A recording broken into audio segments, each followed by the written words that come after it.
시청자 여러분 안녕하십니까? 디오라마 TV의 박스 오픈. 오늘은 아카데미 아니네요.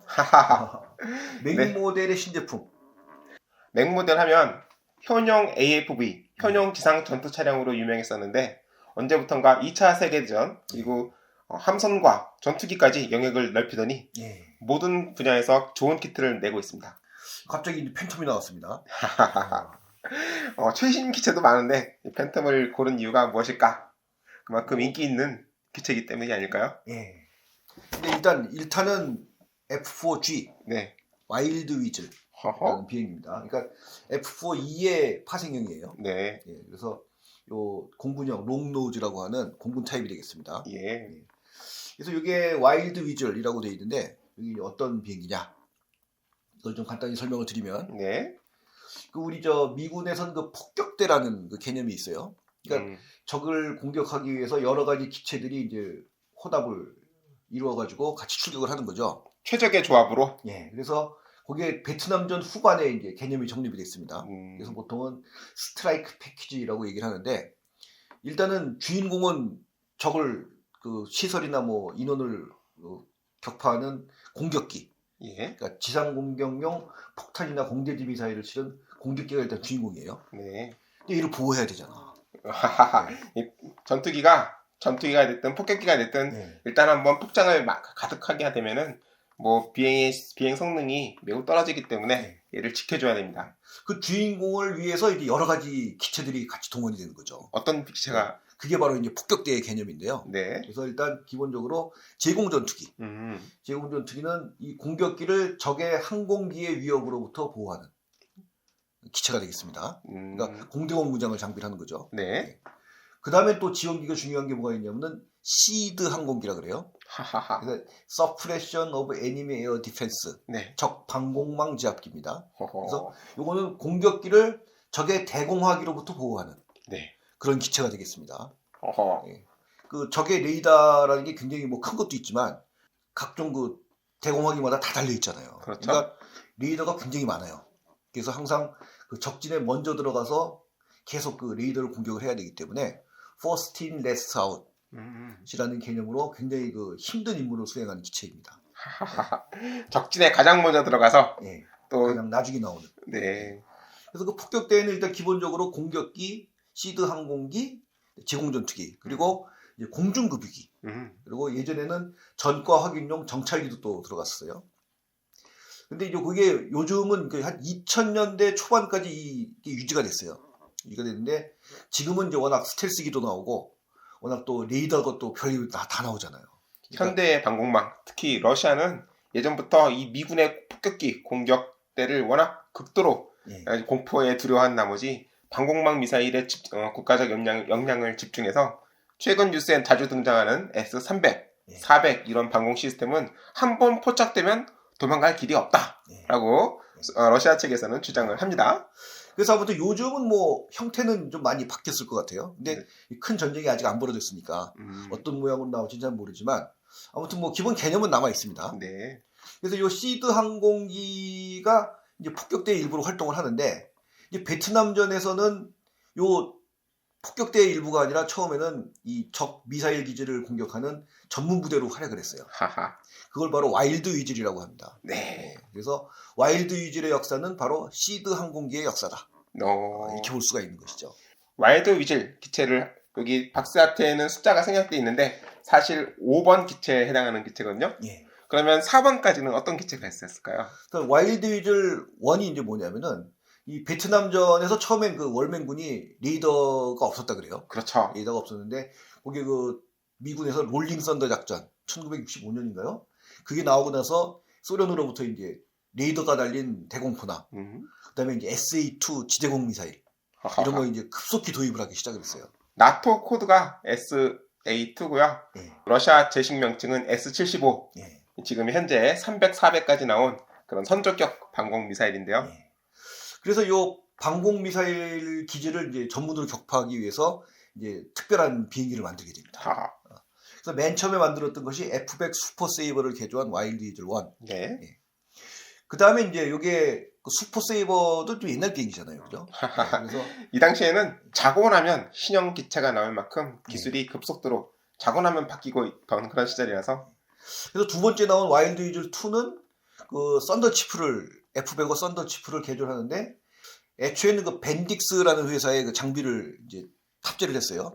그런데 이걸 ATI 살제로 통일하겠다. 그래서 와일드 이즐 2는 취소가 되고 와일드 이즐 3가 F-105D를 개조해서 이제 만들어집니다. 네. 그래서 F-105D는 뭐 그런 대로 뭐 괜찮긴 했는데 이게 또 여기다 또 뭐 적의 미사일도 발달을 하고 하다 보니까 여러 가지 뭐 이제 ECM 포드도 달고 뭐 여러 가지 뭐 무기를 달다 보니까 이게 이제 각종 전자장비와 무기를 다 달 수가 없게 된 거예요. 더욱 대형 기체가 필요로 하다. 네, 그래서 F-105F를 네. 사용을 하다가 이걸 전자장비를 내장한 F-105G까지 사용이 됐어요. 그게 이제 와일드 이즐 3입니다. 그다음에 와일드 이즐 4는 뭐냐면은 요 또 F-105도 역시 또 옛날 비행기다 보니까 개조할 비행기가 없어요. 그래가지고 F-4 팬텀을 개조. 네. F-4C 팬텀을 개조한 것이 와일드 이즐 4. 네. 예. 그래서 F-105 사용할 때부터 이제 AGM-45 슈라이크라는 미사일을 이제 대레이더 미사일을 사용을 했는데, 네. 그 다음에 이제 좀 대형인 AGM-78 스탠다드 네. 이것도 사용을 했고요. 네. 거기 이제 F-4C까지 사용을 했어요, 그거를. 상당히 큰 미사일인데요. 예. 미 해군의 개함 방공 미사일로서 예. 각 개별 함선을 보호하는 함대 방공 미사일로 사용하는 미사일입니다. 크죠? 예. 그래서 와일드 이즐 4까지 이제 등장을 했는데, 그 다음에 이제 와일드 이즐 비행기들이 베트남에서만 집중적으로 사용되니까 유럽엔 이제 와일드 이즐 비행기가 없는 거예요. 유럽에도 보내야겠다. 네, 그래가지고 유럽에서 사용을 하기 위해서 F-4 팬텀을 개조한 와일드 이즐 5를 이제 다 만들게 됩니다. 처음에는 F-4D를 개조를 했다 그래요. 네. 이 F-4D를 개조했는데 이게 그 저공에서의 운동 성능이 떨어지니까 이걸 F-4E를 개조를 하게 됩니다. 이 09형, 예. 2형입니다. 예. 2형에 들어서는 기존 형과 달리 이 앞에 날개 예. 이런 것들도 많이 개량을 하고요. 보다 좀 뭔가 세련됐다라고 예. 해야 될지 앞 발칸포 자리에 레이더 센서를 채워놓고 굉장히 길어지게 됩니다. 예. 형태가 많이 다르죠. 예. 우리가 익히 알고 있는 우리나라 공군도 운용하면서 굉장히 친숙한 비행기 예. 2형입니다. 예. 그 전까지는 약간 짜리몽땅했죠. 그래서 요 개조가 1975년 12월부터 테스트를 시작해서 요 성능을 이제 만족스러우니까 그래서 총 116대를 개조하여 F4G라는 명칭을 부여했다고 해요. 그래서 그게 이제 이게 되겠습니다. 네. 그래서 요 F4G로의 개조는 1977년부터 81년까지 실시가 됐고 1979년 3월에 서독 슈팡달렘 기지에 배치된 것이 이제 처음이었다 그래요. 그래서 처음에는 그 F4E하고 F4G가 이제 함께 팀을 이루어서 헌터 킬러 형식으로 이제 운영이 됐는데 이게 F4가 노후화되다 보니까 이제 킬러 항공기는 F16으로 이제 교체가 되기 시작을 했어요. 여기서 이 헌터기는 적의 레이더를 적극적으로 예. 찾아다니는 그야말로 사냥꾼이고요. 예. 레이더 사냥꾼. 물론 공격할 수 있으면 공격합니다. 예. 그리고 뒤에 킬러기는 자 이제 목표를 찾으면 예. 거기다가 이제 폭탄을 때려 붓는 거죠. 예. 주로 이제 미사일, 그렇죠. 대레이더 미사일, 요즘은 이제 AGM-88. 네. 예. AGM-88 요 미사일을 주로 씁니다. 예. 그래서 이 F4E와의 가장 큰 외관상의 차이는 요 꼬리 날개 여기 안테나 페어링이 큰 게 있어요. 네, 볼록하게. 그다음에 요 기관포 부분이 요 기관포가 아니라 이게 다 안테나예요. 네. 그다음에 기체 전체에 뭐 여러 가지 그 센서들이 있지만 뭐 확 드러나는 건 아니고요. 요 기체 양 끝에 예. 이런 데도 레이더 포드가 센서 포드가 있고 예. 이 등짝 예. 또 백가죽에도 일반 공군기와는 다른 센서들이 붙어 있습니다. 예. 그래서 이게 그 와일드 이즐기 역사상 처음으로 시스템 통합이 이루어진 강력한 기체. 시스템 통합에 대해서는 이야기 드릴 게 많은데 보면은 예전에는 각종 레이더 신호를 사람이다 판단을 해서 그 다음 조작을 했어야 되는데 그런 것들을 전부 다 임무 전술 컴퓨터에다가 이제 패턴을 화해서 예. 사람이 개입할 수 있는 부분을 굉장히 줄임으로써 굉장히 처리 속도가 예. 효율이 엄청나게 높아졌다라고 예. 합니다. 그래서 이게 기체 전체가 다 안테나로 이루어졌다. 네. 라는 얘기까지 할 정도로 예, 어느 방향에서나 전파를 수신할 수가 있고요. 그 내장된 AN/APR-38 RWAS 요거는 적의 레이더파를 자동적으로 해석해서 조종석의 표시. 여기서 사용할 공격 병기까지 선택을 해주고 공격 우선도가 높은 15가지를 표시해 준다고 해요. 예전에는 적의 레이더 파장과 이런 것들을 조종사가 직접 보고 예. 레이더 관찰사가 직접 보고 이번은 어떠한 파장의 미사일이며 어떻게 반격을 해야 되겠다라는 것을 사람이 생각을 했나 봐요. 예. 수동이었죠. 예. 그래서 이 F4E에서 F4G로 개조하는데 그 F4E의 기체 가격보다 더 돈이 들었다고 합니다. 그러면 거의 더블 같은 그렇죠. 비행기네요. 예. 공군용 비행기에 비해서 2배나 비싸다. 예. 그리고 이제 1986년부터는 또 수명 연장 프로그램을 실시. 내장된 RWAS를 AN/APR 47로 바꾸고 통합 미션 수행 능력이 10배로 향상됐다고 합니다. 그래서 주무장도 AGM-88을 이제 본격적으로 사용하게 됐다고 하고요. 본격적으로 사용. 예. 그래서 이 F4G는 1991년 걸프 전쟁에 처음으로 실전 참가. 그래서 약 40대의 F4G가 개전 첫날 이라크 방공망을 집중 공격. 그래서 전쟁 기간 동안 3,942소티를 출격. 1,000발 이상의 대레이더 미사일을 발사했다고 합니다. 네. 그러면 그 중에 3분의 1만 명중을 했다 하더라도 예. 레이더 사이트를 330여 개소를 파괴를 했네. 그렇죠. 그러면 뭐 남은 게 근데 이제 요게 86년도에 수명 연장을 했는데 91년 5월부터 퇴역을 시켰다 그래요. 네. 그러니까 뭐 얼마 많이 안 쓴 거죠, 그러면. 그죠? 예. 그래서 1994년 5월에 마지막 기체가 퇴역. 네. 그다음에 그 시드 훈련 부대에서도 1996년 4월 20일에 모든 기체가 퇴역. 그래서 요게 이제 퇴역을 함으로써 미공군에 있어서 실전 부대 F4는 완전히 다 없어졌다. 네. 라고 합니다. 원래 이 공군형 팬텀은 그 전에 훨씬 80년대 초반에도 이미 거의 다 퇴역을 했는데요. 네. 이 시드기는 워낙 임무 자체가 특이하고 팬텀으로도 충분히 수행을 할 수 있는 그런 기체였기 때문에 오히려 자신을 드러내고 예. 느릿느릿 예. 다니면서 적의 어그로를 끌어서 예. 적의 전파를 전부 다 끌어당긴 다음에 공격을 하는 그런 임무를 했기 때문에 10년 이상이나 예. 거의 20년 가까이 더 쓰다가 예. 퇴역을 하게 됩니다. 그래서 이 팬텀 중에 상당히 좀 이게 독특한 기체예요. 네. 이게 옛날에 48대1 스케일로는 하세가와에서 나온 적이 있죠. 이게 굉장히 오래됐어요. 이게 한 30년 됐죠, 키트가. 비행기의 하세가와라고 할 정도로 48 스케일은 뭐 개발비가 많이 든다고 하는데 예. 또 가격도 있고 하니까 안 팔리게 되면은 메이커 입장에서는 큰 손해를 입는다. 예. 뭐 그런 모험과 같은 스케일이라고 하지만 일단 스케일이 크고 큰 비행기를 하세가와에서 적극적으로 예. 많이 내줄 때가 있었습니다. 그래서 요 F4G는 그 이후에는 키트가 없었어요, 사실.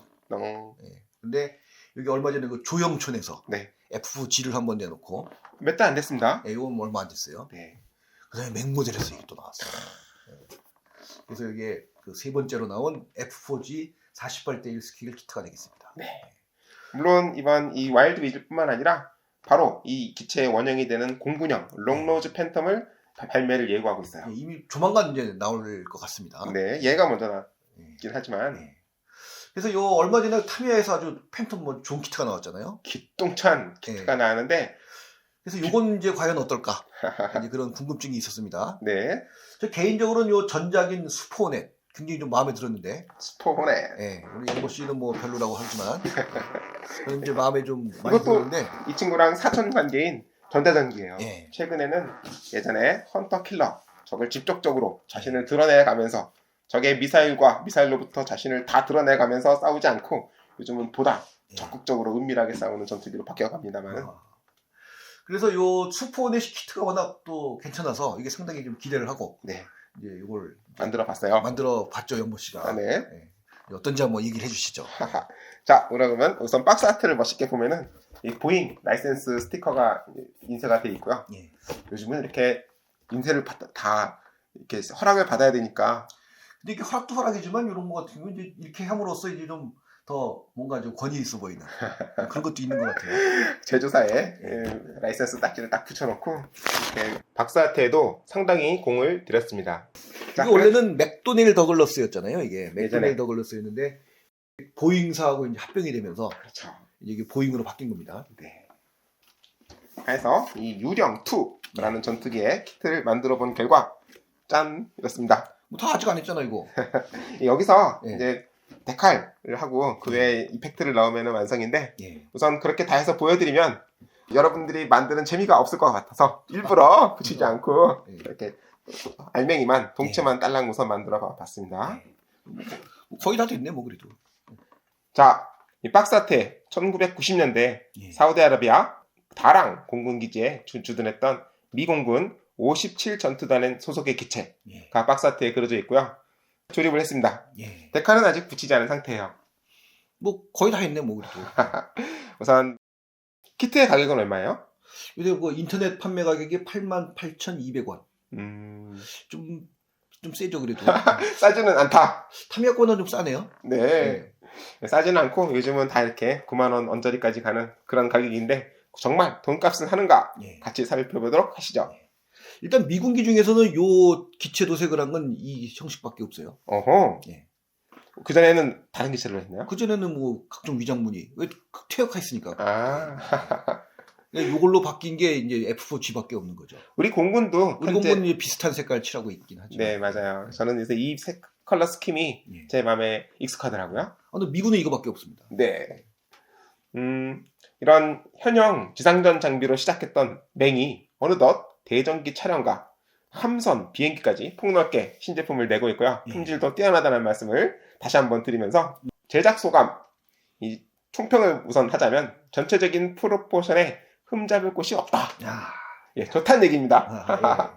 돈값은 한다는 얘기예요. 예. 아, 다행이다. 자, 그리고 가장 최신형 금형이라고 해서 비교가 되는 조용촌은 이 엔진 노즐 이쪽 부분이 실제보다 좀 뚱뚱하다, 예. 부풀어 보인다는 지적이 있었더랬어요. 예. 그래서 이 부분을 잘라서 아카데미제로 바꿔서 만든다. 이런 비행기 고수분들이 계셨더랬습니다. 근데 이 맹은 그런 문제가 없다. 예. 그리고 이 날개와 이 동체가 이 물리적으로 맞물리도록 되어 있어요. 예. 그래서 무심코 이 날개를 딱 들어도 예. 날개가 벌어지지가 않습니다. 기본 아닌가 그런 거? 타미야나 이런 네. 키트들이 기본이고요. 네. 옛날 뭐 아카데미 키트까지만 하더라도 그냥 접착을 하는 방식이었어요. 네. 날개가 커 보이지만 얇은 부품이기 때문에 접착 면적이 굉장히 적습니다. 그래서 들면은 벌어지는 경우가 생겼는데 얘는 힘을 잡아 들어도 예.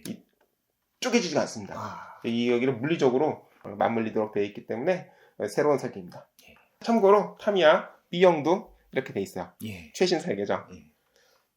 그리고 요 끝날개, 전작 슈퍼호넷은 이 끝날개를 바꿀 수 있도록 예. 이제 접은 모양과 펜 모양을 각각 재현할 수 있게 되어 있는데 그 부분에 약간 손을 보면은 아주 정확하게 끼웠다 뺐다 할 수 있도록 만들 수 있거든요. 예. 이 기체도 마찬가지입니다. 그렇게 끼우는 부분을 끝투머리를 약간 트면은 꼈다 뺐다 할 수 있어요. 예. 뭐하러 굳이 꼈다 뺐다 하게 만드냐? 이걸 완성한 후에 여러 개를 만들고 나면 결국 보관할 데가 없다, 이런 고민도 있는데요. 처음부터 이렇게 좀 큰 부분들을 분해할 수 있게 하면은 나중에 이제 보관을 할 때 편한 거죠. 예. 타미야는 날개를 분리해서 원래 상자에 얌전히 넣을 수 있도록 하더라고요. 이 맹도 그런 배려가 안 돼 있는 것 같지만 기본 설계가 워낙 좋기 때문에 잠깐 손을 보면은 컴팩트하게 분해를 해서 다시 보관할 수 있다. 예. 그렇게 약간 손을 보실 것을 추천을 드리고요. 예. 그리고 캐노피나 바퀴 이런 데에 마스킹 테이프가 들어있습니다. 마스킹 실. 아이고야. 네, 마스킹 실이 들어있는데 레이저 재단이 되어 있는 것 같아요. 예. 그래서 다른 회사 제품들은 직접 가위로, 타미야 같은 경우는 직접 가위로 오리게 되어 있는데 예. 직접 오리는 것보다 훨씬 깔끔하게 칠을 하고 나면 딱 떼어보면 이 단면이 기똥차게 부드럽다. 예. 매끄러워서 마음에 듭니다. 예. 수평 미익, 수평 꼬리날개 부분은 타미야의 최신 B형을 참고한 것 같은 분할인데요. 그런데 이 접속 부위를 예. 여기 실제와 같이 분할을 했을 뿐만 아니라 금속 애칭 부품까지 넣었더라고요. 이게 상당히 공을 들였는데 이 설명서 그대로 접착을 하게 되면은 폴리캡이나 그런 힘을 받는 부분이 없기 때문에 덜렁덜렁해집니다. 예. 그래서 저 같은 경우는 여기다가 실랍을 음. 2줄을 심어갖고 이렇게 힘을 받도록 예. 각도를 움직일 수 있도록 손을 받습니다. 예. 자, 그리고 데칼의 최고봉이라고 하는 예. 어디 거? 카르토그라프. 네, 그런 데칼이 들어있어요. 그래서 이런 얇은 것들이 위치를 잘못 잡아도 여러 번 떴다 뺐다 해도 찢기거나 말리지 않는 그런 아주 좋은 특성을 갖고 있습니다. 예. 그리고 무장, 예. 짠, 여러 가지 안테나, 전자전 포드가 들어있고, ECM 포드. 네, 매버릭 있네요.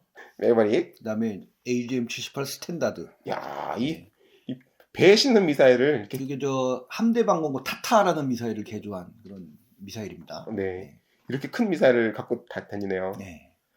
AGM-88도 뭐 크기가 뭐 꽤 크네요, 그죠? 좀 얇긴 해도. 네, 이런 무장이 들어있고 이제 또 스페로 미사일도 들어있는데 여기는 일단 뺐습니다.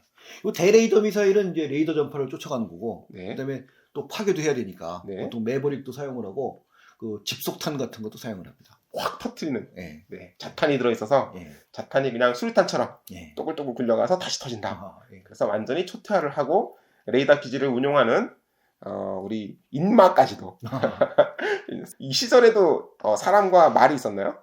말 모르겠네요. 네, 인마까지도 확실히 살상할 수 있는 그런 장비를 다 갖고 있어요. 예. 무시무시하죠. 그리고 전체적으로 이제 흠잡을 데는 없고 그 금속이죠, 피통안이. 예, 요거 알루미늄으로 재단이 되어 있는데 정확히 꽂기에 약간 어렵더라고요. 예. 이런 부분은 역시 일제보다 조금 떨어지는 것이 아닌가 그런 부분을 약간 생각도 들고 예.